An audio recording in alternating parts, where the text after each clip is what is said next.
Hey, Soul Stories fam. We're starting a new love journey. Tell us where you're watching from. Don't forget to subscribe and join our family. Now stay with us. The story begins. Christmas Eve settled over Snowfall Ridge, with a cold sharp enough to cut into skin, and the snow, like white notes falling endlessly from a fog-soaked sky, covered the road leading to the small wooden house at the edge of town, where the warm yellow glow of the kitchen lights was still trying its best to fight off the winter creeping closer. Inside, Eli Mercer, the man who once had a gentle smile and warm hands but now carried only a quiet heaviness and eyes that stayed glued to the floor, was stirring a simple pot of soup, the dish he always made for Hannah whenever the wind changed, because it was the closest thing to comfort he could still offer his daughter after 2 years of loss. Hannah sat on the rug beside the tiny Christmas tree the two of them had decorated themselves, her little hands carefully sticking snowflake stickers onto the red stocking hanging by the fireplace. She sang the Christmas songs she learned at school in her bright, sweet voice, glancing toward the door every few moments, as if this Christmas were bringing something far bigger than their small home could hold. "Daddy," Hannah whispered, straightening the stocking, "she's really coming, right?" Eli tightened his grip on the spoon and looked up at her. "Maybe," he said, keeping his tone even, though an unnamed worry lurked beneath it, because outside the snow was falling harder, like a warning that people who were weak, exhausted, or worn thin rarely made it through the road into town if the bus isn't stuck in the snow. That simple sentence was enough to make the little hand holding the stocking freeze. Hannah set it down, stood up, and walked to the window, pressing her face to the icy glass. "I hope she likes Christmas," she murmured, more to herself than to him. Eli wanted to tell her that the woman coming here didn't have to like Christmas, because she was coming under a contract called the Live-In Family Assistant Agreement, a kind of arrangement he had signed only because he had no other way to balance work and being a father. But when he looked at his daughter's small shoulders trembling ever so slightly, he couldn't bring himself to crush the fragile hope she held. 8:17 p.m. 2 hours late. Eli exhaled and stepped forward, intending to pull the curtains closed so Hannah wouldn't keep hoping when. Knock, knock, knock. 3 soft taps. Not firm, not hurried. More like the knock of someone who had used up their very last bit of courage to touch a door they weren't sure would open for them. Hannah whirled around, her eyes lighting up like tiny lamps. "Daddy, I told you, she's here!" Eli walked to the door with a heart beating harder than he wished. He placed his hand on the latch, pausing for a brief moment as if he needed one more breath to face something he had never been ready for. Then he opened the door. A blade-sharp gust of wind rushed in. Snow whipped across the floor like scattered scraps of paper. And standing in the middle of that snow was Margaret Hayes. She stood upright, though her shoulders trembled every time the wind struck. Her charcoal coat was frayed at the edges, with a few spots that looked hand-stitched, and her old rolling suitcase had only one working wheel. The remaining straps stretched almost to the point of snapping. Her canvas shoes were wet, revealing thin socks trembling with each step. Her long hair, tied in a low ponytail, was streaked with snowflakes clinging to the strands like fragile outlines of someone who had endured too many hard days back to back. Her face was pale, but her eyes, those deep black eyes, held something different, a quiet, beautiful composure, as if poverty could touch her clothes but had never managed to wear down her dignity. "Mr. Mercer," she asked, her voice small yet clear, carrying a question, a hope, and a fear of being turned away from the only house that could save her from the cold outside. Eli said nothing for a few long seconds stretched tight between them. She was poor, far poorer than anything he had imagined. Looking at her meant looking straight into a story that had been neither gentle nor kind. And then Hannah shattered the icy silence by running forward, tiny, warm, and full of spark. "Miss, come in, come in. It's really cold out there." Margaret flinched at the sudden warmth, as if the child had touched a part of her that had been frozen for far too long. "Hannah," Eli called softly, reaching to pull her back, but too late. Hannah had already grabbed Margaret's hand, her small palms so warm it made Margaret's breath hitch. Eli watched the scene, one small hand holding a hand hardened by life, and in that moment something softened inside him. something he had believed his closed-off heart had buried under the thick snow of 2 years of grief. "Come in," Eli finally said, and though he tried to sound firm, his voice still betrayed a rare hesitation. Margaret stepped over the threshold, and the snow clinging to her coat melted into droplets that splashed onto the floor like traces of the long journey she had endured to stand here, in this house, before this man. She bowed her head slightly as the warmth touched her skin. "Thank you for opening the door," she said. Simple words, yet they felt like a sigh released from deep within her chest. The house changed the moment she entered. The air felt lighter, the atmosphere softer, as if her presence, brushed against corners Eli had forgotten, needed light. Hannah tugged her hand, chattering excitedly. "Look, this is the little tree Daddy and I made. Do you like it?" Margaret nodded, her smile delicate and so beautiful that Eli had to turn away to hide the sudden emotion rising in him. "It's lovely," she whispered. "I can't remember the last time I saw Christmas the right way." Eli's eyes twitched. There was too much behind that sentence, too much pain he could see but didn't dare touch. Not tonight, and not when he still feared he wasn't strong enough to take on the story of a stranger. "You should rest," Eli said quietly, keeping the distance he believed he needed. "We'll go over the agreement tomorrow." Margaret nodded, as if simply having a warm room to sleep in was already a privilege. "Yes, I truly appreciate it." Hannah pulled her away, still talking nonstop. Eli stayed where he was, resting a hand on the doorframe, watching their two silhouettes fade down the small hallway toward the guest room. And he knew, from the moment she stepped through that door, something in this once silent house had begun to move.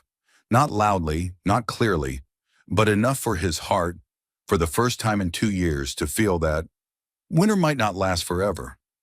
Margaret couldn't remember how many times she had stood inside unfamiliar rooms, quietly observing them as if trying to read a book whose first chapter had been torn out. Yet when she stepped into the living room of Eli Mercer's house, she felt something entirely different.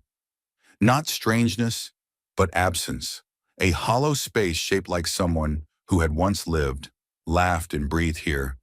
Someone whose presence lingered only in forgotten objects and tiny details left untouched, as though their owner might step out from a corner at any moment.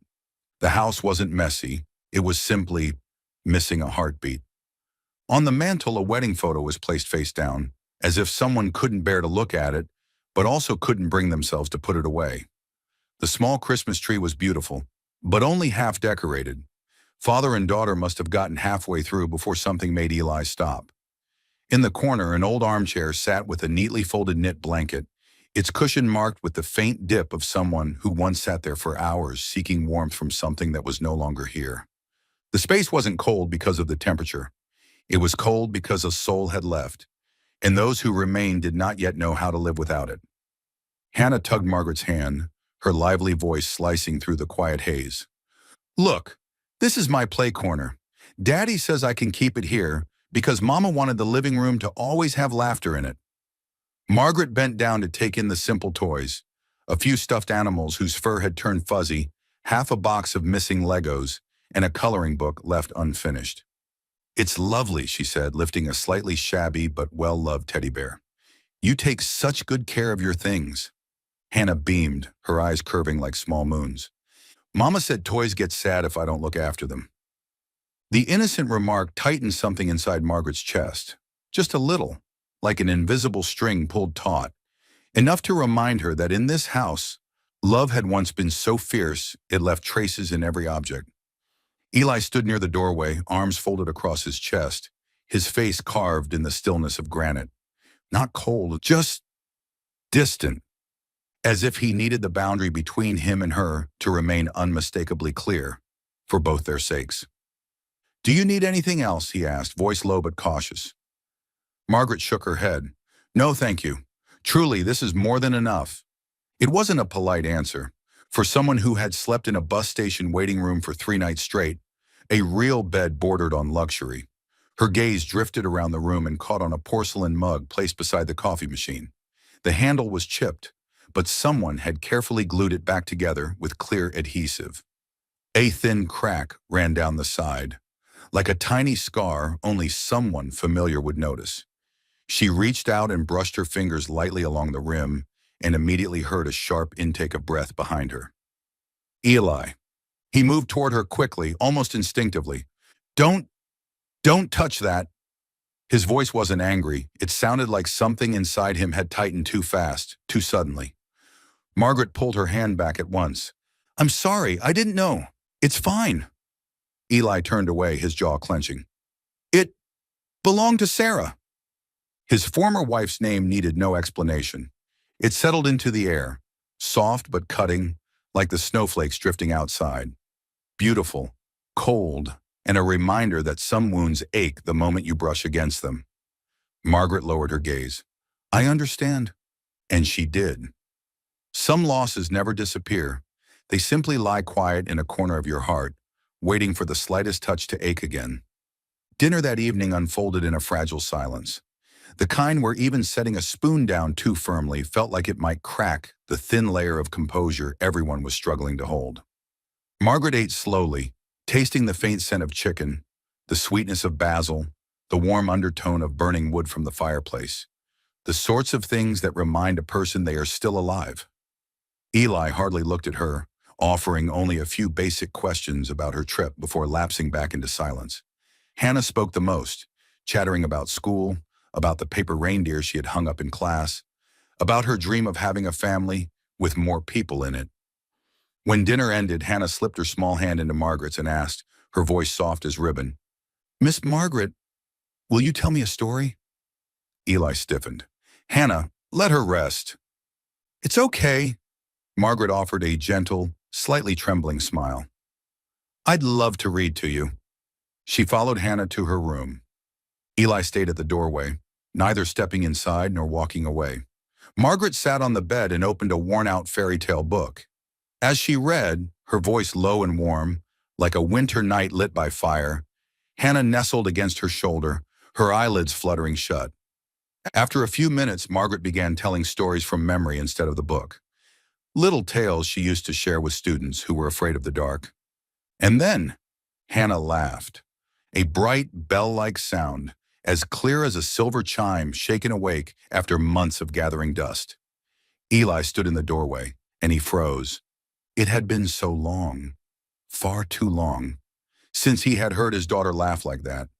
The sound softened his eyes and something heavy settled in his chest, as if someone had pressed a tender, painful memory right against his heart.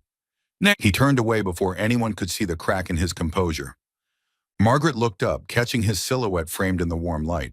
He stood there quiet, one hand braced against the doorframe, as if holding on to something fragile. She didn't say a word.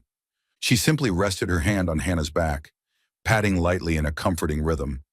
That night, just before the lamp was turned off, Hannah whispered, Miss Margaret, you smell like home. And Margaret spent a few seconds fighting back tears. The first morning in Snowfall Ridge opened with a kind of light so soft it felt almost shy. The kind of light that slipped through a frost-covered window, as if someone had gently lifted a thin winter curtain just enough to let the gentlest cold kiss the cheek of a waking soul. Margaret woke to the faint clatter of a pan on the stove. A simple sound, yet one that startled her with the realization that she hadn't heard anything this ordinary in months. Not the hurried noise of an apartment building, not the groan of wind seeping through the bus station glass at night, but the sound of a house that was alive. She sat up slowly, her shoulders aching as if carrying the remnants of the three-state journey, shivering lightly from the cold while breathing out a long exhale, as though she were returning a bit of worry to the air, worry that had clung to her far too long. The small living room where she slept wasn't pretty. The furniture was old, the blanket a little rough. But for someone who had curled up on hard plastic seats at night bus stations, this place held the feeling of a luxury she no longer believed she deserved. Safety. When she stepped into the hallway, the smell of coffee reached her first, followed by the clink of a spoon against a mug, and finally, a little brown curly-haired angel smiling from her booster seat, legs swinging as if gently kicking the morning awake. Miss Margaret, Hannah chirped, her eyes shining like two gemstones polished under sunlight. I waited for you to wake up so we could make breakfast together. Daddy makes eggs, but Daddy's eggs are sometimes salty and sometimes not salty. Eli glanced sideways, not arguing, but letting the corner of his mouth lift. So subtle that if Margaret hadn't been looking, she would have missed it.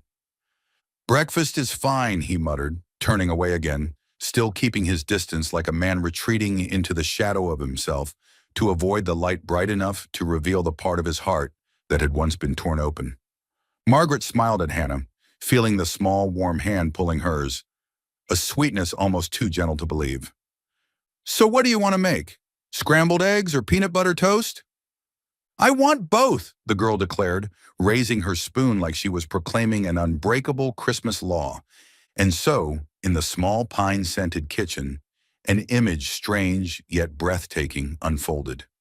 Margaret, with her long hair still a little tangled from a night of restless sleep, leaning down beside Hannah, guiding the little hand to stir the eggs in small circles, while the morning light fell across her shoulders, softening the stitch patches on her sweater into tender lines of a story still unfolding.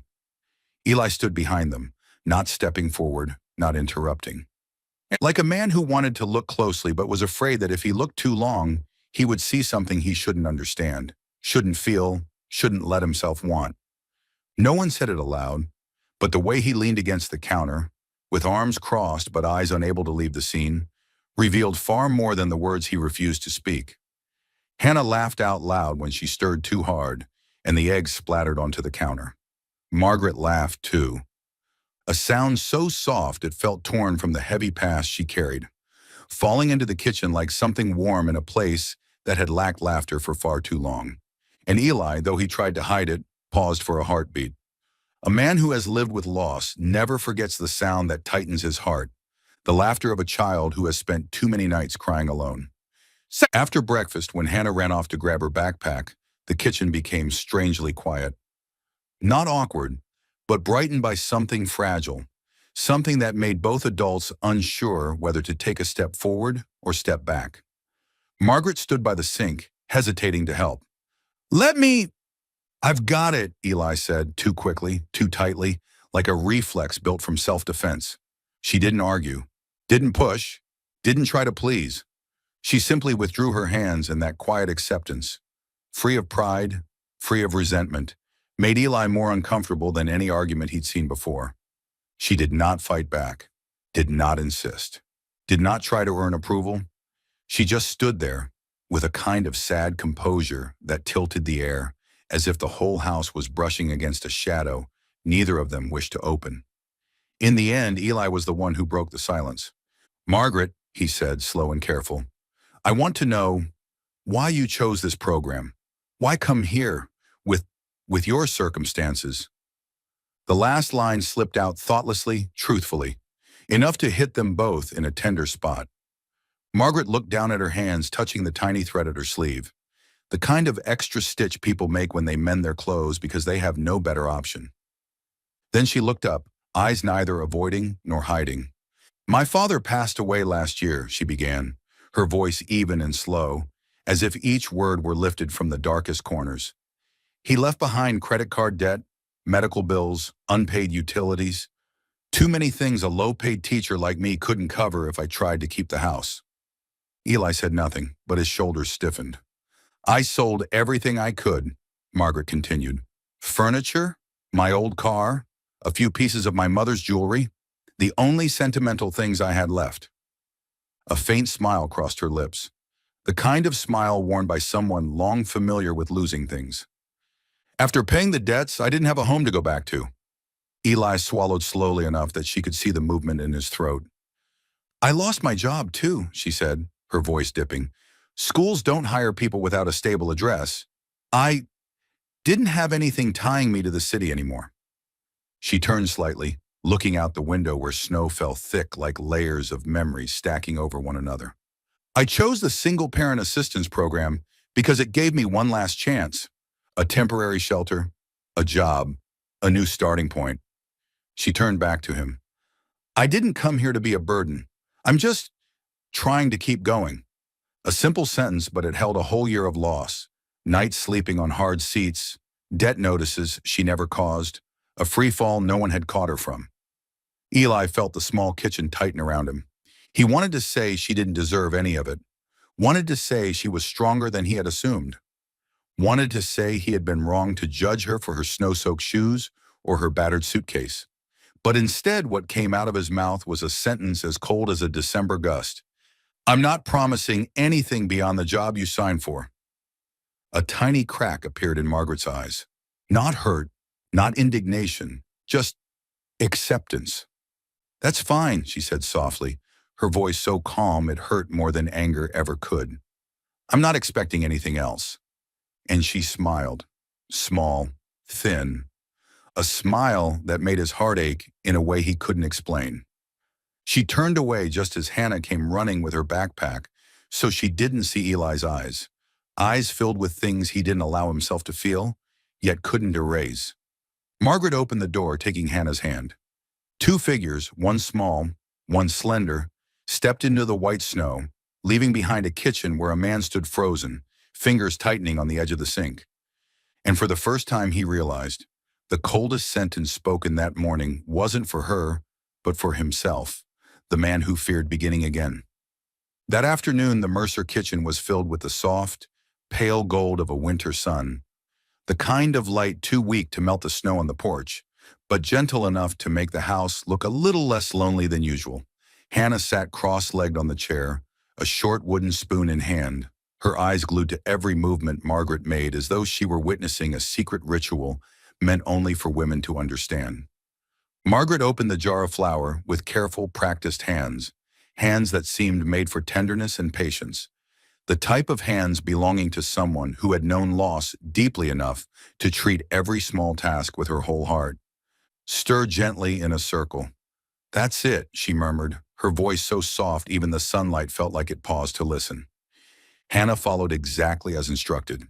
Then I stirred harder, and harder, until flour burst across her face like snowfall. Hannah froze for a heartbeat. Margaret held her breath. Then, the girl let out a laugh. A bright, ringing laugh, delicate and sparkling like tiny glass bells chiming inside a little church on a Sunday morning. Margaret laughed too, unable to stop herself, reaching over to swipe a bit of flour from Hannah's nose. And in that moment, something in the kitchen, something that had gone quiet long ago, flickered back to life. Eli stood at the threshold. He didn't walk in. He didn't speak, but he stood there like a man staring at something he didn't dare believe he was seeing. Hannah, his daughter, was laughing. Not laughing politely, not laughing to cheer him up. Not laughing because she missed her mother and didn't want him to hurt her more. She was laughing for real, laughing like a child, laughing fully, laughing the way a small heart blooms naturally when it feels safe. Eli exhaled a breath he didn't realize he'd been holding for far too long. He turned away before the softness in his eyes could betray him, as if afraid that if anyone witnessed that one fragile second, the 2 years he'd spent surviving might crumble in his hands. While the waffles cooked and the sweet scent of butter and vanilla drifted through the house, Margaret quietly began gathering the old cereal boxes from the shelf. Not because she thought she had the right to, but because she couldn't bear seeing the home so stripped of warmth. Hannah reached under the table and pulled out a photo box, holding it up for Margaret. Do you want to see Mama? This is my Mama. Margaret sat beside her and took the worn wooden box. The faded photographs slipped out like pieces of a long-lost memory drifting back.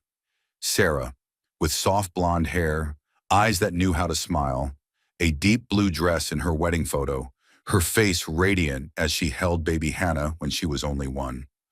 Margaret brushed her fingers along the edge of a photo, her touch reverent, as if handling something sacred.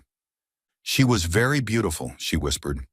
She was, Eli replied from the doorway, making Margaret jump. She hadn't realized he was still there. Sarah always looked beautiful, no matter what. His voice didn't shake, but there was something in its tone that lowered the entire room a beat. Margaret looked at the photo, then at Hannah. You have her eyes, she said softly. Hannah grinned with all the innocence in the world. Eli stayed silent. The words had touched a place inside him he had been unable to reach for 2 years. Margaret carefully put the photos back into the box. Then, without fully knowing why, she did something even she couldn't quite explain. She made a small corner on the kitchen shelf, setting out a few photos of Sarah, one of Hannah's scribbly drawings, and the tiny Christmas tree Hannah had made at school. She gathered them like fragile pieces of a soul that once lived here, arranging them into a corner of memory, a place where anyone who walked in would feel that someone had once loved this house fiercely. When Eli returned from the garage, he stopped cold at the doorway. The corner, once bare and cold, now looked like a place where old pieces of life had been set gently, not to reopen the wound, but to remember it with gratitude. He said nothing, but his lips pressed together, as though he were swallowing something old yet still alive. That afternoon, Margaret took the laundry out to hang behind the house. The cold wind reddened her hands, but she smiled faintly as she watched Hannah run through the snow, trying to shape it into a tiny snowman. A woman's voice called from the fence next door. "You're the new girl, aren't you?" Margaret turned to see a woman in her 40s, sharp-eyed, her smile not entirely warm. "So, you're staying at the Mercers? Eating their food and sleeping under their roof?" The words fell like winter steel. Margaret didn't flinch. She had heard worse. At the bus station, in her old apartment, in the place she once worked, she simply smiled, a polite, impossible-to-fight smile. "I'm here to work, and I know I'll try my best to be worthy of that." The woman raised an eyebrow, clearly disappointed that she hadn't provoked a reaction, then walked away. Margaret turned back to the laundry. Her shoulders didn't tremble. Inside the house, Eli stood behind the window, having seen the entire exchange. He was used to watching the women in his life face this town with quiet softness. He had never seen anyone face it with Margaret's silent strength. No anger, no wounded pride, no flattery, no apologies. Just standing straight, as if she had lived long enough to know that other people's words no longer had the power to break her. And for the first time, Eli realized he might have misjudged her. That night, after reading Hannah her bedtime story, Margaret stepped out of the little girl's room, gently closing the door behind her. Eli sat at the kitchen table, hands wrapped around a coffee mug he wasn't drinking. Hannah peeked out from under her blanket, calling softly through the crack of the door. "Daddy?" He walked in. She reached her hand out. He took it. "Daddy, I like Miss Margaret." Her small, honest voice struck at the walls he had built carefully around himself, opening a tiny, frightening crack. "She makes our house warmer." Eli looked at his daughter, her face so much like her mother's it sometimes hurt, and all he managed was a quiet breath. No agreement, not denial, just silence. Because sometimes silence is the only truth an adult has the courage to offer. Hannah curled back into her blanket, eyes still open. "Daddy, will Miss Margaret stay for a long time?" Eli looked at the child he loved more than anything on earth, and because he couldn't lie to her, he leaned down, kissed her forehead, and said only, "Sleep, sweetheart." Then he stepped out of the room, leaning against the hallway wall, eyes closed in the dark. On one side of him was old grief. On the other hand, there was new warmth, and he stood caught in the space between the two.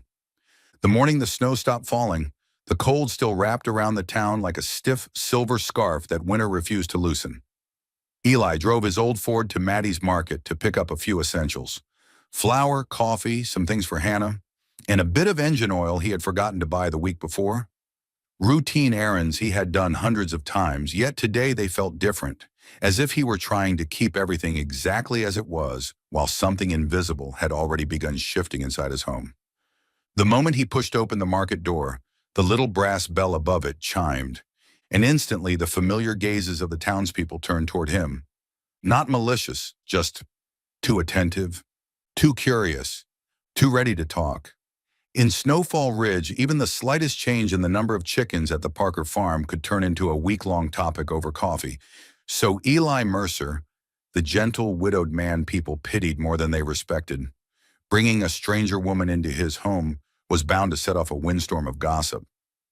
Eli kept his expression steady as he walked to the aisle, but he hadn't even reached for the coffee bag when the whispering started right behind him. "That's the poor girl living at his house. Look at her clothes, so thin they barely hold the snow out. Who knows where she came running from?" Probably running from debt, or worse. Eli's too kind for his own good. Easy to take advantage of.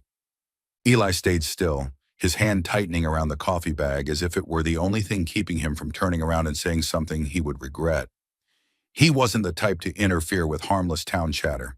He had ignored hundreds of rumors in his life. But this time, it sounded different. Because they were about Margaret. About the woman who had been in his house only a few days. The woman who had taught his daughter how to laugh again. The woman whose patched, humble clothes hid a dignity straighter than that of the people whispering. Another voice cut in, sharper, meaner. She's probably leeching off him for a free place to stay. What does she even bring to the Mercer household? A harsh laugh answered. She's nothing like Sarah. Sarah was far more elegant when she was alive. That struck Eli in the chest like a shard of ice. Not because they mentioned Sarah, but because they used Sarah as a ruler to belittle another woman. Sarah would never have done that, and Eli knew it. He turned about to speak when the phone of a woman nearby chimed. She glanced at the screen and smirked. Someone posted in the town Facebook group, says Eli brought home a strange girl, probably met her on the road or who knows. A girl like that definitely has secrets, someone added. Oh, don't worry, give it a few days. We'll know. They laughed, soft to even, but sharper than any blade. Eli walked away, heart pounding with a tightness that felt as though someone had pressed hard into his ribs. He left the store faster than planned, clutching the grocery bags as if they were weighted with something he couldn't name. On the drive home, the rumors echoed in his mind, repeating like a song with the wrong notes. Running from debt. Not good enough for Eli. Leeching off him. What does she bring? None of it was true, but every word struck something fragile inside him. And the more he tried to deny it, the more he recognized a truth he had not dared to consider. He was beginning to care for Margaret more than a man should for an employee. And that was why their words hurt. When Eli returned home, Margaret was hanging towels in the icy wind, her hands red from the cold, but her expression quietly peaceful. Hannah ran circles around her like a little sunbeam. Margaret turned and smiled when she saw Eli. You're back. He nodded but didn't return the smile. Not because he wanted to be cold, but because her smile reminded him of something he wasn't ready to face. The warmth seeping into his life without permission. Margaret paused for a moment. She didn't ask, didn't demand an explanation. She simply lowered her hands and continued her work. But that small pause was enough for cold air to slip between them. Inside, when Margaret stepped into the kitchen to wash the cups, Eli stood in the doorway, staring at the floor as though trying to rediscover himself beneath the morning's frost. She asked gently, "Did something happen in town?" "I'm tired," he answered too quickly. Margaret nodded, showing no visible reaction. No blame, no hurt displayed. But the very way she refused to let herself show pain made Eli's chest tighten. She was used to it, used to being judged, doubted, and examined with suspicion before she even opened her mouth. And he, in a moment of weakness, had let himself be swayed by others, bringing home a coldness he never wanted to bring. That night, the house grew so quiet the crackle of the fire sounded like a sigh. Hannah sat on the rug, playing with puzzle pieces, but her eyes kept flicking between Eli and Margaret, as if she could sense the tension the adults were trying and failing to hide. "Daddy?" Hannah called when Eli walked through the living room. "Why are you sad?" Eli stopped and looked at her. He wanted to say "I'm fine," but the words stuck in his throat. Margaret was clearing the table. She heard, but pretended not to. Hannah slowly stood, walked over, and wrapped her arms around Eli's leg. "I like Miss Margaret." Her voice was small but steady. "She makes our house warmer. When she's here, I'm not scared of the dark anymore." Eli bent down to hold her, his hand trembling. Not because he didn't know how to respond, but because he knew his daughter always spoke the truth. A truth sharper than any rumor outside. He glanced toward Margaret for a second. She was wiping the table. Her movements were slow, steady, and, if he looked closely, slightly trembling. Eli stood still for a long time. In the sound of Hannah's breath pressed against his chest, in the small figure of Margaret, in the thin, fragile air that stretched across the room. Then he said something very small, barely audible even to himself. "Yeah," a single word. But it was the most he could admit, for now, as a man terrified of beginning again. And Hannah, with the pure heart of a child who understood her father's sadness better than he realized, only hugged him tighter. Somewhere in this house, warmth had started to grow again. But to acknowledge it, Eli still had a long road ahead. And Margaret, with all her quiet strength, did too. In the days that followed, Margaret's presence in the Mercer house felt like the way light slips through a forgotten gap in the curtains. At first thin and tentative, almost apologetic, but with time it spread, settled, softened the grayness Eli had learned to accept as an unchangeable fact of life after 2 years spent surviving loss. Hannah, small, tender, and far more perceptive than adults often remember a child's heart can be, adapted to Margaret's presence faster than anyone else. She trailed behind Margaret everywhere, into the kitchen, into the backyard, into the tiny reading room Eli had stopped calling a reading room the day Sarah left this world. What Eli didn't know how to face was the way Hannah laughed. Happily, naturally, without holding back, without fear of hurting anyone. And that laugh, beautiful and clear as it was, still hurt him because he remembered too well the long stretch of days when that sound had vanished entirely, when the world of father and daughter had been too cold, too emptied of warmth for joy to survive. That evening, darkness fell faster than usual. The wind knocked hard against the windows as if to remind them that winter was nowhere near finished, and snow began to fall again, thin white flakes descending quietly, carrying a sadness too soft to fight. Eli was rearranging a stack of papers in the kitchen when he heard Hannah's bright laughter echo down the hallway. "Miss Margaret, tell the princess story again. The part where she runs away. Hurry." Margaret laughed, her voice slightly raspy from a long day. All right. But you have to lie down first, or I won't continue." A small creak of the bed, the rustle of blankets, the sound of Hannah resting her head on someone's shoulder. Eli stepped out of the kitchen, intending to go to his daughter's room just to say goodnight. But the moment he got close, he stopped. Not intentionally listening, just something inside him stopped him, as if his body instinctively knew this moment didn't belong to him. Hannah's voice softened, delicate as a breath. "Miss Margaret?" "Yes, sweetheart," Margaret replied, her tone warm like a blanket pulled up to one's chin. "Will you—" Hannah hesitated, gathering whatever courage a child needs to face a pain so old it lives inside her sleep. "Will you leave me like Mama did?" Eli froze for a long, punishing second, long enough that he thought his heart had stopped. The words pierced the air like an arrow carrying the weight of hundreds of nights Hannah had cried quietly into her pillow, believing he didn't hear, carrying the childhood terror he had never known how to soothe. Inside the room, Margaret didn't answer right away. The whole world seemed to hold its breath. Then, Margaret pulled Hannah gently into her arms, her voice breaking but firm. No, Hannah, I'm not going anywhere. I'm right here." "Really?" A tiny sound, trembling, hopeful, terrified. "Really," Margaret said, and Eli heard every syllable like small stones being laid carefully onto the fragile heart of a child trying to heal 1 inch at a time. "I won't ever leave you, not anyone." Eli pressed his hand to the wall, his fingers whitening as they gripped the wooden panel. No one could see him. No one could hear the tight, strangled breath catching in his chest. But in that moment, he shook like a man standing in the center of a storm he no longer had the strength to withstand. Margaret's voice continued soft as a vow. "You don't have to worry. I'm here, Hannah. I'm here." Hannah sniffled. Margaret soothed her with slow, steady pats. Patient, rhythmic, like a borrowed heartbeat for a child whose own had been cracked too many times. And Eli, the man who thought he'd grown familiar with grief, familiar with the muffled cries his daughter hid in her pillow, familiar with the empty side of the bed that had been cold for 2 years, suddenly felt every wall he had built begin to split wide open. Not because Margaret said she would stay, not because Hannah clung to her like a lifeline, but because he realized he had been repeating the very trauma that had scarred his daughter the most. Silence. He had been silent with her for too long. Silent when she trembled. Silent instead of telling her she wasn't alone. Silent because he didn't know where to begin to heal what loss had torn open. Margaret was doing what he had never been brave enough to do. Eli stepped back from the doorway, his steps unsteady, as though someone had struck him hard in the chest.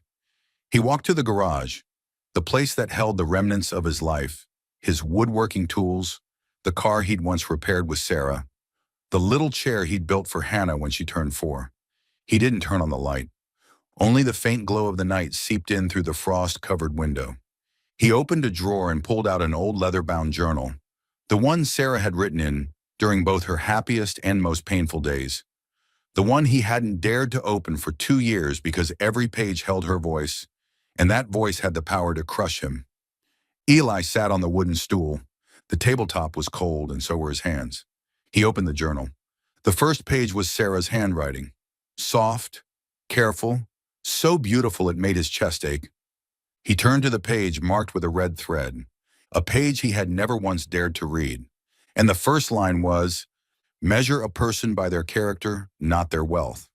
Eli shut his eyes tightly. It felt as if his entire heart fell onto the garage floor. Sarah had written that during their first year of marriage, back when he still felt insecure about earning less than she did, when he couldn't buy her the comforts others could. She had cupped his face in her hands, laughed, and told him, "People shouldn't be measured by their wallets, but by how they treat those with less." Eli didn't know when he began to cry.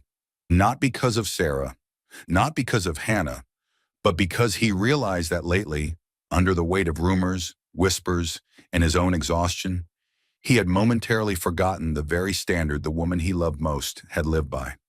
He had allowed others to define another woman's worth, instead of using his own eyes. Margaret was poor, but her character had never been, never torn, never shaken. He had seen it in the way she held Hannah, in the way she refused to react to insults, in the way she stood in the snow with her back straight. Eli lowered his face onto the journal, his shoulders shaking like a man who had finally allowed himself to fall apart after 2 years of holding everything together with bare hands. He didn't know how long he cried, only that when he finally lifted his head, the tears still warm on his cheeks, his heart, frozen for 2 years, for the first time since then, began to melt. That morning, Snowfall Ridge felt wrapped in a silence more delicate than mist. The first light of day barely cast a faint silver haze across the kitchen window, blending into the cold that rose from the floor. But inside that kitchen, where for the past 2 years, only the hollow clatter of dishes and the heavy quiet of a widower had existed, there were sounds that hadn't been heard since the day Sarah left this world. The thud of a pan on the stove, the soft drip of coffee into the pot, the gentle tap of a knife against the cutting board. Eli Mercer, the man who once neglected cooking, who had lived on boxed cereal and rushed dinners just to cover the emptiness, was making breakfast. He moved slowly, almost reverently, as if every slice of toast and every egg cracked into the bowl carried the apology he hadn't been able to say the night before. His eyes were red from lack of sleep, not from working but from sitting in the garage all night, carving until his hands throbbed with pain, shaping a small but perfectly formed wooden flower, the only apology he had enough courage to offer. On the kitchen table, beside 2 empty plates, the wooden flower lay still, its carvings rough but meticulous, like the record of a night spent wrestling with his own heart. As Eli set the table, soft footsteps sounded from the hallway. Margaret appeared, her hair slightly tousled, her fingers gripping her sleeve, a small habit Eli had learned to recognize, the gesture of someone bracing herself against a world that had never been gentle. Her eyes drifted over the kitchen, the smell of food, the warmth spreading faintly through the air, and finally to Eli himself. She paused at the doorway, unsure whether to step in or retreat. "Good morning," Eli said, his voice low and steady, though gentler than usual, a softness only people familiar with long-term grief could recognize. Margaret nodded lightly, her gaze cautious, a little cold, a little withdrawn, like someone so used to scrutiny she no longer believed she was truly welcome anywhere. "Do you need me to do anything?" she asked quietly. A simple question, yet on this morning it carried the tone of someone trying not to hope for anything more than necessity. Eli didn't answer right away. He wiped his hands on a dish towel, stepped toward the table, and carefully lifted the wooden flower. "Margaret," he said, soft, steady, as if guarding each word from shattering before it left his mouth. She looked up, her deep dark eyes unable to hide the exhaustion of many days. Exhaustion from travel, from worry, from the rumors already beginning to circle her, simply because she wasn't wealthy, wasn't refined, and didn't belong here. Eli placed the wooden flower on the table between her hands. I owe you an apology. Margaret didn't move. Her hands didn't touch the flower, but her whole body stilled, as if the words struck a place she didn't want anyone to see. Eli drew in a breath and forced himself to continue. The other day in town, I heard some rumors, some things that weren't true, some things that were cruel. He swallowed, and I let it get to me. A heavy breath escaped him. You are kind, Margaret, kind in a way most people never get to witness. But because I'm too used to loss, too used to fear, I doubted you. Not because you did anything wrong. He shook his head slowly. Just because people said it. Margaret remained still, her lips pressed tight, as if holding back a tremor. Eli met her eyes directly, not turning away. I'm sorry. A simple sentence. But from this man, it weighed more than the snow-covered mountain behind the house. I'm sorry, he repeated, his voice lower, truer, for letting other people make me question the character of someone who deserves far more respect. Margaret lowered her gaze to the wooden flower, her fingers trembling slightly as they touched it. The curves, the petals, the tiny knife marks carrying the faint scent of pine, every detail smoothed by the patience of a man who carried too many sleepless nights inside him. You made this because of me? Her voice was so soft it almost blended into the air. Because I was wrong about you, Eli said without hesitation, and because I know not everyone gets apologized to. That sentence pressed sharply into Margaret's chest, like someone squeezing her heart gently but firmly. She cupped the flower with both hands, holding it as if it were something beautiful and painful all at once, and her tears fell. Light and fast, as though she hadn't realized she'd been holding them in this whole time. Thank you, she whispered, her voice breaking. Eli didn't move closer, didn't touch her, didn't reach out to wipe her tears. He stood there like a man who understood that true repentance didn't require an embrace, or promises, or grand gestures, only humility. Margaret wiped her tears with the back of her hand. But she lifted her head, offering a small but sincere smile through the remnants of her trembling. You don't owe me your trust. I understand that.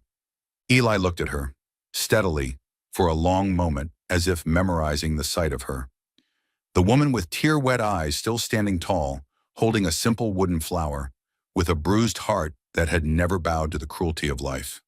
Maybe not, Eli replied softly, but I want to trust you. The kitchen fell quiet, not the heavy silence of previous days, but the silence of two people standing at the edge of something unnamed. Something both of them could feel, even if they didn't dare name it yet. Margaret tightened her hold on the flower. Thank you for saying that. Eli nodded gently, his eyes never leaving hers. Margaret pulled out a chair and sat slowly, though her posture remained stiff, like a small bird that had nearly been trapped too many times and still didn't dare believe the offered hand was truly safe. Eli noticed, and he knew he would have to move slowly if he wanted to mend what he had cracked inside her. I made breakfast, he said quietly. I'm not sure if it's any good. Margaret let out a tiny warm laugh, even with the trace of tears still on her cheeks. If it smells burned, She stopped, then corrected herself politely. I'll pretend not to notice. Eli chuckled too, soft but real.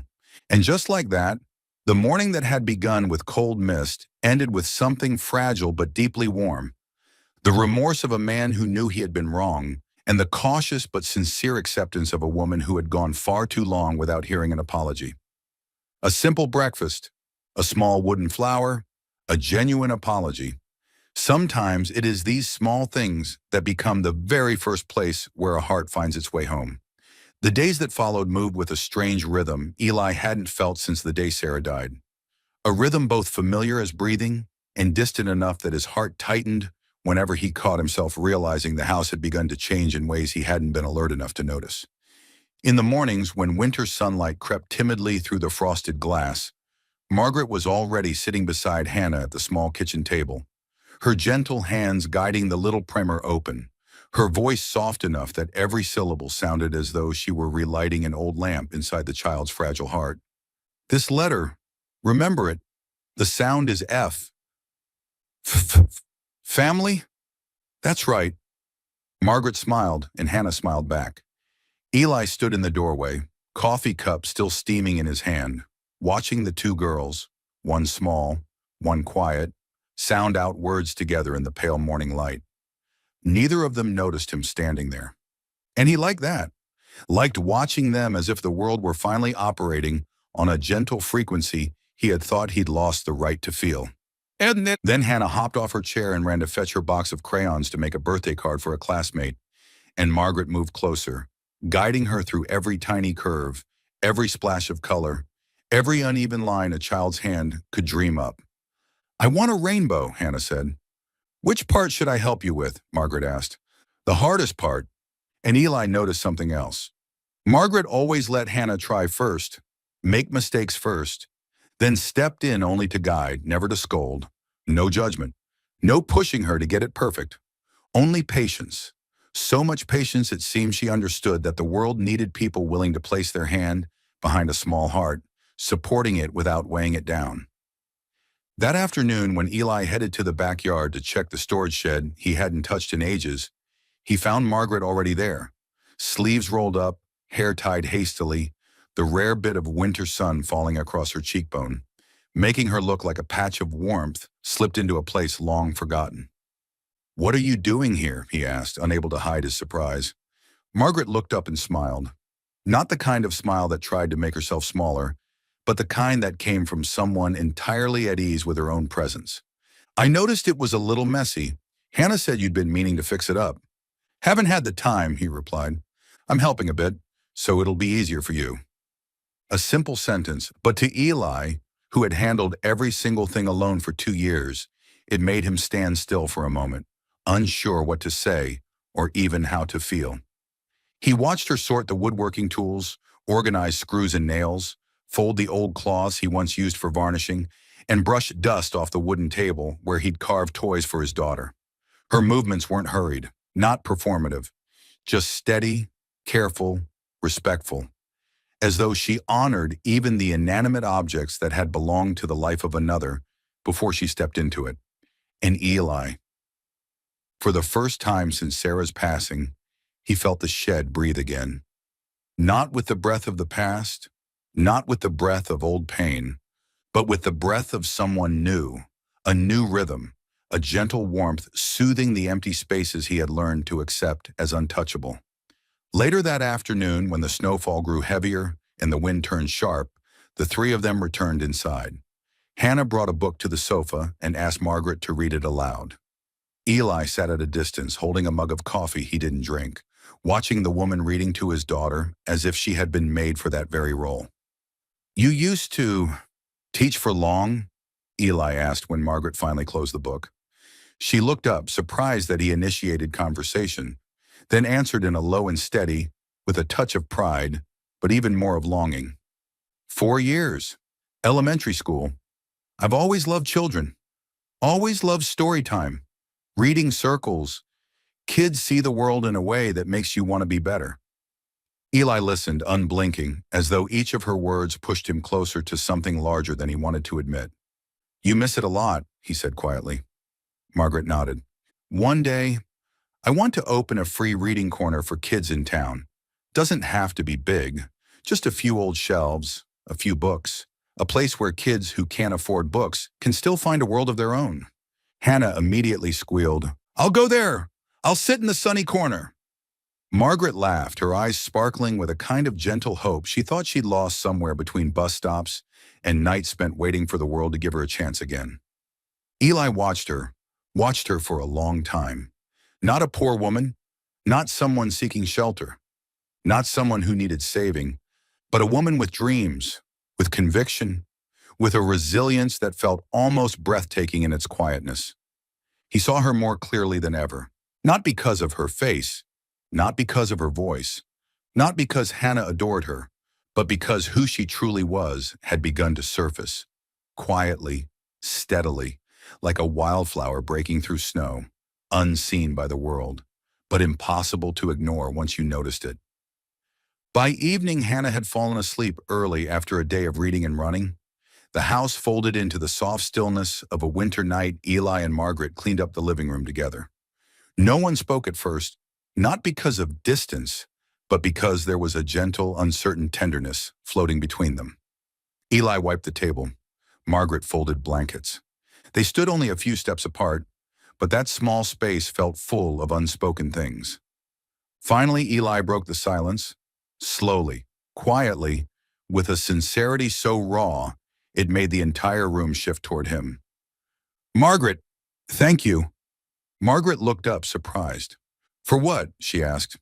Eli glanced around, at the house now a little less cold, at Hannah's desk neatly arranged again, at the small photo corner of Sarah put together so lovingly, at the shed now brighter, at the childish purple flower drawing left on the table, at the warmth she'd managed to sew into the places he was certain would remain ruins of an old life. "For making this house alive again." Margaret didn't move. Her eyes wavered, just slightly, as though his words were not something she was used to receiving, yet were the exact thing her heart had craved quietly for years. Eli looked at her for a long, still moment, looked at her the way a man begins to see something he had not allowed himself to see before. That she wasn't just someone who had come here to help.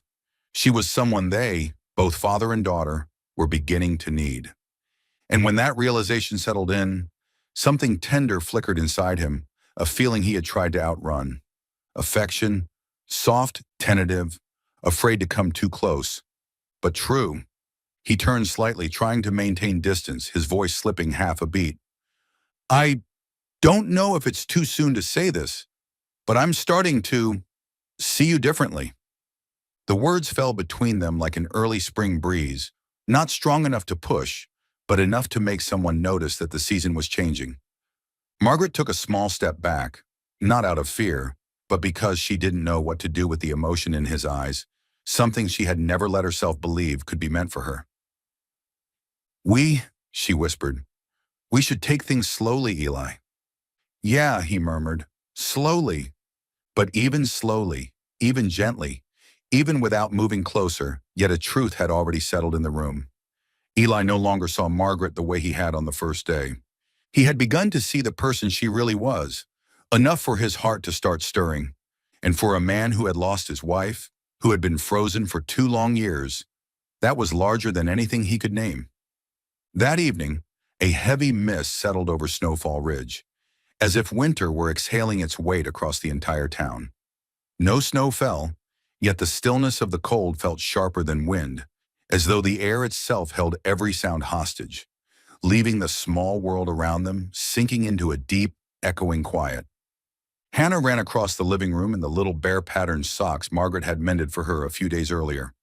She laughed so brightly that Eli, kneeling by the kitchen cabinet, fixing a loose hinge, found himself smiling without meaning to. Then in an instant, the laughter broke into a choking sob. Hannah slipped on the rug, her knee striking hard against the corner of the wooden table. "Ah!" A small cry, but enough to shatter the peaceful quiet into pieces. Eli dropped his tools and rushed toward her, his heart lurching as if old wounds had cracked open without warning. But Margaret reached her first. She knelt down immediately, her arms wrapping around Hannah with a calmness that didn't waver. No panic, no trembling, only the skill and warmth of someone who had soothed more hurting children than she could remember. "Hannah, look at me," she whispered, placing her hand gently on the girl's back, steady and soft. "Does it hurt a lot? Let me see it." Hannah hiccuped, tears spilling down her flushed cheeks. "It hurts. Hurts so much." "I know," Margaret murmured, her voice as warm and soft as a cloth laid over a wound. "Let me check it, okay? Breathe slowly for me." Eli stood still, frozen like stone. His heartbeat crashed against his chest. He hated the sound of his daughter crying. It dug claws into memories he had sealed away. The night his wife lay in her hospital bed, the night he held Hannah, still too small to understand what loss meant. And the night he realized that the world could take away the person he loved most without warning. But while Eli stood paralyzed in the doorway of his own memories, Margaret had already taken care of everything. She examined the injury, cleaned it with warm water, blew gently to ease the sting, then wrapped it in a small strip of bandage. Her movements flowed like a familiar dance, so soft and sure that they made the room grow warmer by several degrees. Hannah wrapped her arms around Margaret's neck, still sniffling. "Don't leave, Miss Margaret. It hurts." "I'm right here," Margaret whispered, pressing her hand to the girl's cheek. "I'll always be here." Eli heard that, and something inside him tightened painfully. Not from hurt, but from a truth he had tried so hard to deny. She was the only person who could truly calm his child. Not him, not anyone in town, just her. When Hannah finally fell asleep on Margaret's shoulder, Eli silently lifted her and carried her to her room, laying her gently on the bed. Margaret stood by the doorway, watching him with eyes soft yet distant, as if she didn't dare step even an inch further into a space she believed did not belong to her. When Eli closed Hannah's door, the world narrowed to the dim hallway where the two of them stood facing each other, close enough to hear each other's breaths. Margaret tugged lightly at her sleeve. "Sorry, I didn't mean to take over caring for her." Eli shook his head, stepping closer. "Just a little." "No, you did better than I did. You always do." Margaret lowered her gaze, her voice hushed, a mix of embarrassment and hesitation. I don't want her to feel alone while she's hurting. I used to." She stopped, drawing a long breath. "I used to know what that felt like." Eli tilted his head. "What feeling?" She braced her hand against the doorframe, as though the weight of memory had pressed hard against her chest. "The night my father died," she said, her voice breaking slowly. "I was alone in the hospital. Everyone had gone home.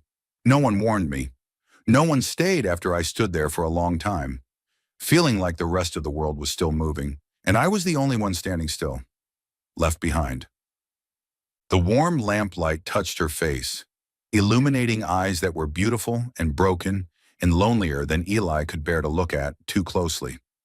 Because he feared if he breathed too loudly, he might break the last bit of courage she was holding together. "I hate feeling alone in moments like that," she said softly. "So I didn't want Hannah to feel that way. Even once." Eli didn't know when he began moving toward her. Maybe it was when she said alone. Maybe when she said hospital. Maybe when she tried to steady her voice to hide the kind of grief only those who've lost someone truly know. "Margaret," he murmured. The sound of her name made her lift her gaze, eyes shimmering like water. He hesitated for a heartbeat. The most important heartbeat, then spoke. "I've stood alone too. The night Sarah died. I didn't know what to say, do, or be strong. I just stood there, watching the person I love most slip away, and I could do nothing." Margaret pressed a hand to her chest, as if her heart ached on his behalf. "Eli, you know the worst part?" he asked, voice cracking. "I didn't dare say stay, because I knew no one could. Not for me." Margaret, guided by instinct, the instinct of a former teacher, of someone who'd known grief, of someone who had rebuilt her heart piece by fragile piece, slowly lifted her hand and placed it over Eli's clenched one. A soft touch, but enough to make 2 years of his solitude tremble. "You're not alone anymore," she whispered. Eli looked down at their hands. Even the slightest touch made his entire heart ripple, like a lake stirred by the gentlest possible breeze. It was the first time they had spoken honestly. So honest, so slow, so close that it felt as though they were standing on a snow-covered bridge, one wrong step away from falling into old pain, yet still choosing to move forward. Neither of them spoke. Margaret looked up. Eli leaned down. The moment between them pulled tight like an embroidery thread, beautiful enough to make the whole world hold its breath. Only their eyes, their breaths, and the quiet trembling between a man afraid to begin and a woman afraid to be left behind. Their lips were only centimeters apart when Eli froze. 1 second, then a breath, and he stepped back. Not far, just enough to break the most beautiful moment of the winter. Margaret stayed still. Her lashes fluttered, not in anger, not in hurt, but in understanding. He wasn't ready. She bit her lip, stepped back, and quietly gave him the space he needed. "Good night," she whispered. Eli answered in a low, trembling voice. "Good night, Margaret." Hannah's door remained slightly ajar, the soft sound of her breathing like the quiet heartbeat of innocence. In the wooden house, two adults stood only a small distance apart, yet separated by 2 years of grief and wounds. Neither of them had fully learned to set down. But that evening, something shifted, even if only slightly. Eli's heart had begun learning to trust again, and Margaret's heart had begun learning not to run anymore. Sunday mornings in Snowfall Ridge always carried a particular kind of peace. The church bells drifting across the cold sky, winter breath fogging the car windows, and the faint scent of burning pine wood lingering in everyone's clothes like a familiar memory of the small town they all belonged to. Eli led Hannah down the front steps, still wrapped in the thick black coat that had been with him through 2 winters, while Margaret walked behind them, wearing a worn cream-colored sweater that hugged her slender frame, her long hair tucked to one side, forming an image of a woman both gentle and quietly steadfast in a way that made Eli's heart constrict with feelings he still didn't dare to name. They got into the truck and drove toward First Ridge Chapel, a small place, but large enough to contain every rumor, every stare, and every whisper the town had reserved for them. When Eli parked and stepped out, he felt the weight of the eyes instantly, cold, sharp, cutting through the layers of his coat. Margaret paused a single second, her fingers tightening slightly around the strap of her bag, not from fear, but from the effort of preparing herself to face what waited inside. She didn't hide. She didn't lower her head. But the faint tension around her mouth revealed a truth Eli noticed immediately. She was alone in her attempt to appear unbothered. He opened the door for Hannah, then reached his hand toward Margaret. Such a small gesture that she blinked, startled. She placed her hand in his. Her fingers were as cold as snow, but the steadiness in her eyes was warm enough to make Eli swallow hard. They walked into the church. The silence was instantaneous. Every whisper, every unfinished remark, froze in place. Margaret stood tall, eyes fixed on the altar ahead, as though refusing to let the judgment slicing across her skin push her back. A group of women near the front pew leaned toward one another, making no effort to hide their words. Eli recognized the sharp nasal voice of Mrs. Carson, the self-appointed guardian of the town's decency. Coming to church dressed like that? Truly no shame. Eli Mercer must have lost his mind bringing someone like her here. I heard she's practically freeloading at his house. A mocking laugh. Margaret went still. Eli saw her back tremble, barely, but enough to expose a wound someone had just pressed a finger against. Hannah tugged Margaret's hand. "Miss Margaret, they're saying mean things about you, aren't they?" Margaret bent down, forcing a small, shaky smile. "It's all right, sweetheart. I'm used to it." Used to it. Those 2 words pierced Eli's chest like an icy blade. A woman this kind, this gentle, this good, had grown used to being hurt? Number. Not anymore. Mrs. Carson began strutting toward Margaret, chin lifted in superiority, but Eli stepped forward, suddenly and decisively, placing himself between them. The movement was sharp enough that several people flinched. Mrs. Carson blinked, then adopted a patronizing tone. "Oh, Eli, you really should listen to me. This woman—" "That's enough." His voice wasn't loud, but it cracked through the church like stone splitting under frost. Silence swept through the room. Eli turned fully toward Margaret. Then, in full view of the entire town, he took her hand. Not to pull her, not to shield her out of reflex, but to make a statement. Then he faced everyone. "She came into my life with nothing but honesty," he said, each word landing with the weight of truth. No one spoke. Margaret's heartbeat seemed to pulse in the air itself. "And she is worth more than anyone here has the courage to admit." 1 second, 2, 3. The church held its breath. Margaret stood so still that Eli could feel the tremor in her hand. She looked at him as if she couldn't believe those words belonged to her, as if no one had ever stood for her so openly in her entire life. Mrs. Carson's mouth hung open, her face reddening like a struck apple. "Eli Mercer, you don't even know where she came from. She's dirt poor." Being poor isn't a crime. Eli's voice cut clean through hers, so sharp she went pale. He squeezed Margaret's hand, just enough to tell her she wasn't alone in this moment. Not in front of this crowd, not against this ugly little storm. A man in the back spoke. He's right. She's kinder than half this room. Another voice followed. I've seen how she cares for Hannah. She's good. A woman added, I met her last week. Polite, lovely girl. Someone else stepped out of a pew, nodding at Margaret. I'm sorry I believed the rumors. The air, heavy as a stone pressing on everyone's chest, began to shift, melting slowly but undeniably. Then, like dominoes, the decent souls in town stepped forward, soft words falling like early sunlight on a frozen morning. We support you, Miss Margaret. No one deserves to be treated like that. We see your worth. Margaret's throat tightened. Her eyes glistened, not with joy, but with the kind of disbelief that comes from being defended, finally as a human being, and not as a target for gossip. Eli turned to her, and for a moment the world shrank to just the two of them, even though the entire town stood around them. Margaret's voice trembled as she whispered, Did you do that for Hannah or for me? A soft question, but one that sliced straight into the wound Eli kept deepest. He looked at her, his lips parted, then closed again. He couldn't answer. He couldn't lie either, because the truth was too clear. He hadn't done it for Hannah.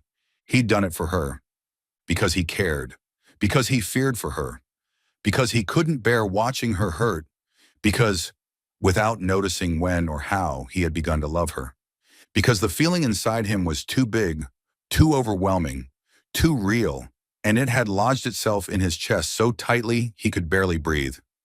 Margaret saw the truth in his eyes. She looked down, not out of shame, but because her own heart trembled like a small leaf caught in a powerful wind, afraid to hope too soon, afraid to want something she had never believed she deserved. Eli tightened his grip on her hand, his silence serving as his first confession. And that Sunday morning, inside a small-town chapel, with whispers still hanging in the air, with curious eyes still watching, with the church bells echoing long enough to stretch every breath, a widowed man stepped out of his fear. A poor woman was finally seen for her worth, and an unnamed love, growing in silence, took its first unmistakable shape. That night, the winter wind had grown weaker, no longer carrying a skin-cutting chill, but drifting in soft, wavering currents. As if winter itself had grown tired and wanted to loosen its own harsh grip. The snow on the small porch roof melted into shimmering drops that fell one by one onto the wooden steps below. Eli stepped into the house after all the lights had been turned off, except for the dim hallway lamp outside Hannah's room, casting a soft golden glow like the quiet breath of a sleeping child. He stood in the living room, his hands still numb from the cold, but his chest burning. Not from anger, not from confusion anymore, but from something clearer than anything he had admitted to himself until now. So clear it nearly knocked him off balance. He had chosen Margaret long before he realized the decision had already taken root inside him. The image of her standing in church that morning, calmly enduring the cutting stares without ever lowering her voice to beg for pity. The image of her holding Hannah's hand, protecting the child with tenderness so pure it felt like early spring sunlight. The image of her turning to him, her voice trembling as she asked, Did you do that for Hannah or for me? That question, from the moment he left the church until he stood beneath this porch, had clung to him like an answer waiting to be spoken aloud. Eli couldn't sleep. He couldn't. He pulled on his jacket and walked down to the garage, where the scent of pine wood, oil, and the memories he hadn't dared to touch for 2 years lingered. The old wooden work table, still scratched from the toys he used to make for Hannah, sat beneath the dim yellow lamp. In the corner lay a small piece of unfinished pine he had started carving weeks ago, waiting as if it knew he would return. Eli sat, his rough hands trembling slightly from the cold, and from the truth rising inside him, he missed the feeling of making something for someone he cared about. It had been so long, too long. The carving knife slid along the grain, slow strokes, soft strokes, as if each line he carved into the wood released the feeling he had kept trapped in his chest for 2 years. A petal emerged, then a tiny leaf, then the curved stem he had once been afraid to complete. For the first time since Sarah died, he was making something not out of responsibility, but out of love.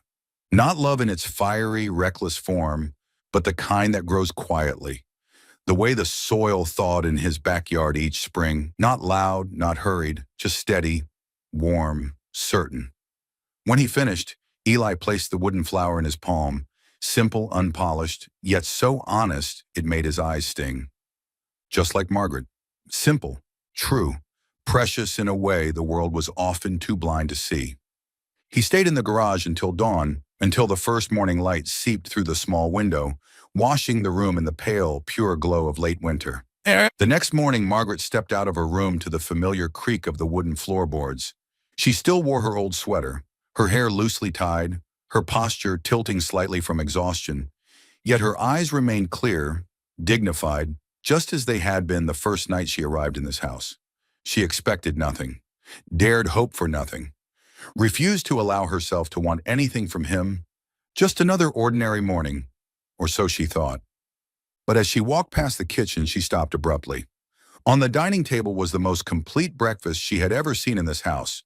Perfectly fried eggs with soft yolks, golden pancakes, crispy bacon, fresh berries washed and placed in the ceramic bowl she once complimented for its pretty pattern. And at the center of the table, a wooden flower beside a small ring box. Margaret pressed a hand to her mouth, her heartbeat crashing so violently she had to take a step back to steady herself.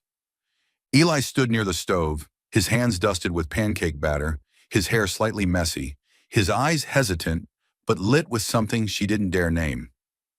"Eli, what is this?" Margaret whispered, her voice so soft it nearly dissolved in the air. He set the pan down, wiped his hands on a dish towel, and walked toward her. Not too fast, not too slow, just enough to make her heart clench with every step. "Margaret," he began, his voice tight with emotion. He swallowed hard, standing in front of her, his fingers laced together as if holding himself steady. "Last night, I thought for a long time." He looked into her eyes, fully, directly, without running from anything anymore. "I've let fear lead me for too long.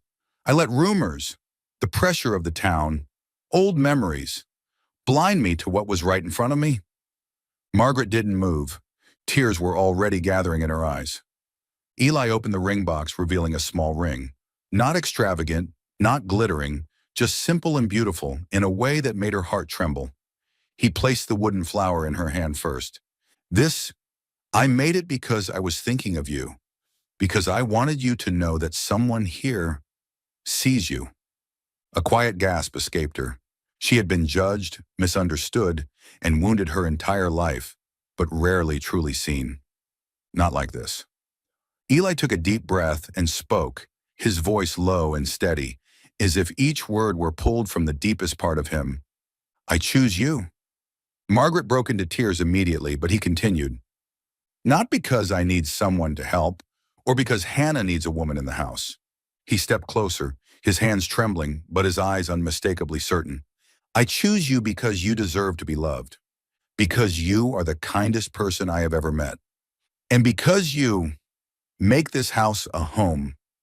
She raised both hands to her mouth, tears spilling onto his skin, warm enough to melt the last layer of ice around his heart. "Eli, I—" He lifted a hand to her cheek, barely touching, as if afraid she would break.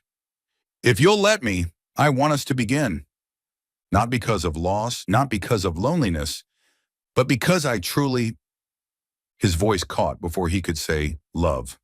But Margaret already understood. She always understood.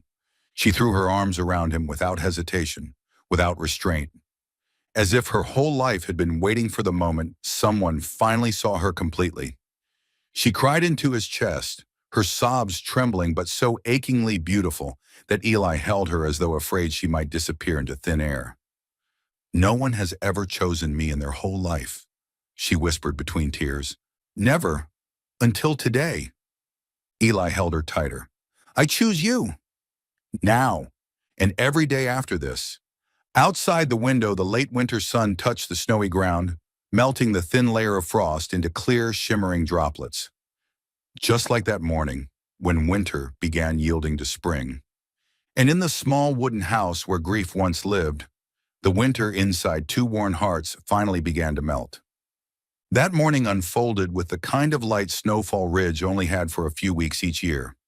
A pale gold, soft as velvet, warm enough to melt the frost on the window panes into tiny shimmering droplets, yet still cool enough to remind everyone that winter hadn't quite left. It was only slowly making way. Margaret hadn't fully absorbed the warmth of Eli's arms around her when from the end of the hallway the quick patter of footsteps echoed toward them, fast and urgent, like a small bird racing back to its nest. The bedroom door flew open. "Daddy, Miss Margaret!" Hannah barreled into them like a little gust of wind, carrying the scent of peppermint candy and the lavender-scented shampoo Margaret had used on her the night before. She wrapped both of them in one tight hug, her small arms squeezing as if she were afraid they would vanish if she let go for even a second. "Is it true you're going to be my new mom?" The question burst out between choppy breaths, trembling, full of hope, full of fear, full of a longing so big her tiny heart didn't know where to put it. Margaret dropped to her knees and pulled her close. She slid a hand through Hannah's hair, pressing a soft kiss to the crown that still smelled like childhood, and answered in a whisper, threaded with a love too deep to easily describe. "If you want—" She paused for a heartbeat. "If you really want that, then yes, I'll be your mom." Hannah cried first, then Margaret, and finally Eli, not with loud sobs, but by standing there with his hand over his mouth for a moment, looking as though someone had just handed his heart back to him after 2 empty, frozen years. The scene was so simple it didn't need music or grand speeches, just the undeniable truth that a family had just been born in the circle of their arms. The day moved slowly, like a spring poem. By noon, the sun had climbed high enough to gently wake the front yard, where the snow had thinned into something like a white veil. Hannah ran back and forth, gathering twigs, proudly declaring herself the official flower keeper, in a tone that made both adults smile. Margaret stood on the front steps, arms folded loosely across her chest, watching the child her heart had loved from the very first moment, watching her with all the tenderness she once thought she'd lost the ability to feel after everything life had taken. Eli stepped up beside her and handed her a mug of hot coffee. "It's going to be cold tonight, but it'll start getting warmer soon," he said, as if making casual conversation. But Margaret heard something else inside those words. Winter is almost over. So are we. She hadn't yet found an answer when Hannah suddenly shouted, "Daddy, Miss Margaret, come here, quick!" Her voice was so full of wonder that they both rushed down into the yard. Eli stopped short, a slow smile spreading across his face. At Hannah's feet, in the patch of melting snow, tiny crocuses were pushing through the earth, soft purple, gentle yellow, and white like early morning light. Sarah's favorite flowers, the ones she had planted every year by the porch, the flowers of quiet hope, and now they had bloomed again.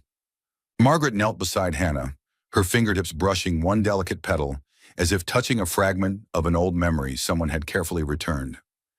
"These are crocuses," Hannah said with adorably serious authority. My old mom planted them. I remember her saying so." Margaret swallowed hard. The grief wasn't hers, but she felt it and honored it with a deep, quiet love. Eli lowered himself beside them, one hand resting on Hannah's back and the other on Margaret's shoulder. Not claiming, not controlling, simply present, solid, steady, like a man who had finally decided he was ready to move forward.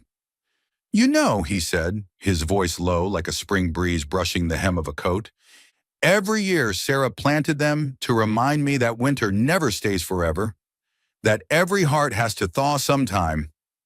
Margaret looked up.